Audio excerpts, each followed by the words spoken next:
পূর্ণ অবস্থায় মানুষের কাঁধে কান্না করেছে আমার জাতিকে জাগ্রত করার জন্য। এই জাতি জেগে ওঠো, সমস্যাটা বলো। এই দেশে একটা সুষ্ঠু বিচার ব্যবস্থা দরকার, স্বাধীন বিচার দরকার, তার জন্য একটা সুন্দর বাজেট দরকার। আমার এক ভাই বলে গেলেন গতানুগতিক বাজেট, ঠিক তাই, গতানুগতিক বাজেট এটা দরকার নেই।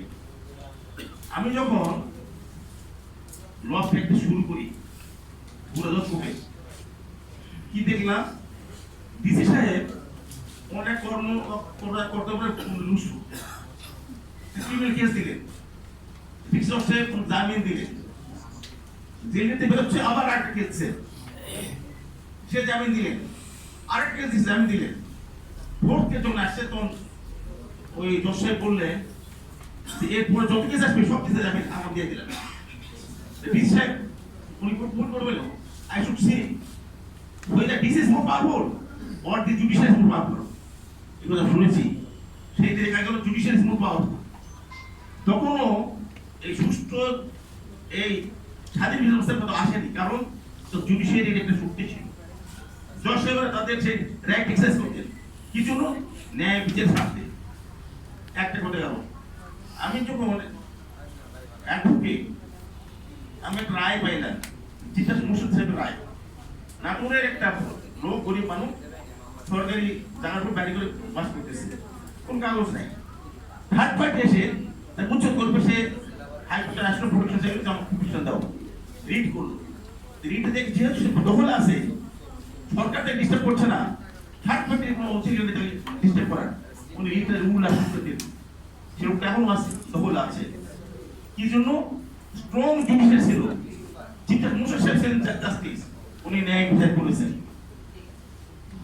আরেকটা ঘটনা, আমি as a justice of supreme court, আমি চাকরিতে বহু 3 বছর পর্যন্ত লেকচার দিয়েছি সিভিল লয়ের উপরে। ওই ডিসি জাস্টিসের সমস্ত লোয়ার ডিউটির যারা তাদেরকে আমি অ্যাসিস্ট্যান্ট পারসন, আমি বক্তব্য রাখছি তাদের সামনে। আমি দেখেছি এখনো অনেক মেধা সম্পন্ন জাজ আছে যারা লোয়ার ডিউটিতে আছে, এদেরকে যদি সঠিক পরিচালিত করা যায়, ন্যায় বিচার প্রতিষ্ঠা করার জন্য এই এখন বিচার প্রতিষ্ঠিত হবে। কিন্তু এই যে এক্সিকিউটিভ যারা, তাদের যে কালো হাত জুডিশিয়াল উপরে রাখার বারংবার চেষ্টা, এতে হচ্ছে আমাদের স্বাধীন বিচার ব্যবস্থা হচ্ছে না। আজকের যে ইনোভটা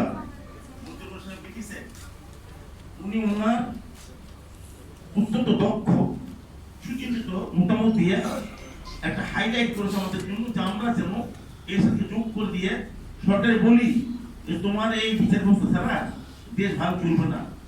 এই বিচারকে ইনশিওর করতে গেলে এতগুলো স্টাফ লাগবে, এই লাগবে, এই লাগবে, তোমার এত টাকা লাগবে, তুমি এটা দাও, দিয়ে এটা করো, যাতে আমরা গোটা বাংলাদেশের লোকরা শান্তি পাই, সুষ্ঠু ন্যায় বিচারটা চলতে পারি।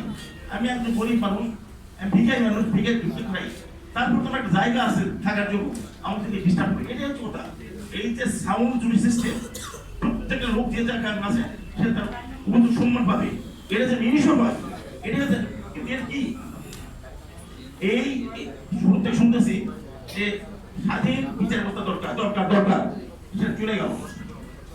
আমরা তো ভাই মানুষ, আমাদের ফিলিংস আছে, আমাদের কথা অধিকার আছে, আমাদের একটা কনস্টিটিউশন আছে, আমাদের একটা দেশ আছে। আমরা কি এখানে এভাবে চলতে থাকবো না? থাকবো না। সেই জন্য আমার মতিউর ভাই যে কথা লিখছেন, আমরা তার সাথে একমত যে আমাদের সুস্থ স্বাধীন বিচার ব্যবস্থার জন্য যে should B A befitting fund, যা দরকার তাই দিতে হবে। এটা আমরা বড় সমস্যাটা বলবো। এই কথাগুলো আপনারা যারা সাংবাদিক ভাইয়ার আছে, আমি তো ভালো বলতে পারি না, আমার বলার অভ্যাস নেই, তারপরেও আপনার কাছে ইনভিটেশন এটাই যে আপনারা এটাকে সুন্দর হাইলাইট করে সব কাগজ সামাল সাথে যারা শাসন করেছেন বুঝতে পারে জাতি বসে থাকবে না যদি আমরা এদের সম্মান না করি, এই সুষ্ঠু বিচার ব্যবস্থার জন্য যা দরকার না করি, তাহলে এর আগে যেমন চলে গেছে আমাদের বিরুদ্ধে এই আন্দোলন হতে পারে। এটি এমন জিনিস। তো আমার মতিউর ভাইকে অনেক ধন্যবাদ, উনি আমি পারিনি, আপনি পারেননি, উনি পারেননি, কিন্তু উনি এটা একটু কি উদ্ধার করছেন দেখেছেন আমাদের। আমরা কিভাবে ওনাকে সাহায্য করবো, কিভাবে সাড়া দেবো, এখানে আমার পুরা সমর্থন আছে যে আমার দেশের মানুষের বাঁচার জন্য, ভালো বাঁচার জন্য একটা সুস্থ সুন্দর বিপ্লব দরকার। তার জন্য দেশুর এই বিজয় পান। আমি আশা করি যে আপনারা এইটাকে হাইলাইট করবেন, করে সরকারের কাছে পৌঁছে দেবেন যে যদি 3 দিন পরে বাজেট হবে তোমরা এই দিকে মনোযোগ দাও, দিয়ে একটা সুন্দর বাজেট দাও। আপনার আমার দোয়া করি। আসসালামু আলাইকুম ওয়া রাহমাতুল্লাহি ওয়া বারাকাতুহু।